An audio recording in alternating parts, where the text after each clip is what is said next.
এত সুন্দর জীবন নষ্ট করে কি লাভ? হ্যাঁ আপনি ভাই, আমার জীবন আমার ভাই, বুঝছেন? আমার লাইফ আমার, ঠিক আছে? মানুষের জীবনে লাভ নেই। এই জন্যই তো আমি দেখো না সিগারেট খাওয়ানো একদম বাদ দিয়ে দিছি, নট স্মোকিং, একদম টোটাল সম্পূর্ণ বাদ, বুঝছো?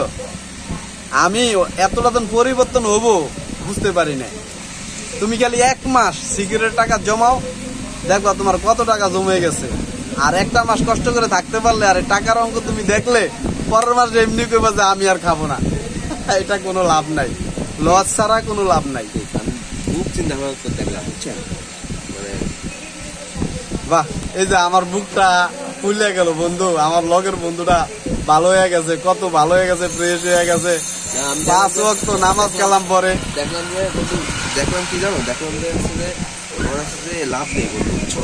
মানে ধ্বংস হয়। আমি বন্ধু একটা জিনিস দেখলাম, নিজের লাইফ নিয়ে যদি ভাবতে থাকি, ঠিক আছে, তাহলে এই যে আমরা 3 টাইম ভাত খাওয়ান ছাড়া যেই কোনো এদিক ওদিক টাকা পয়সা খরচ করি, এটা একদম কোনো লাভ নেই। কারণ আমরা হইলাম সাধারণ ফ্যামিলির ছেলেবেলে, আমাদের জন্য কোনো বিনোদন মানায় না বন্ধু। কি আমরা কি করব? কাজ করব, ভাত খাবো, টাইম মতন ঘুমাবো। এতে কি হবে?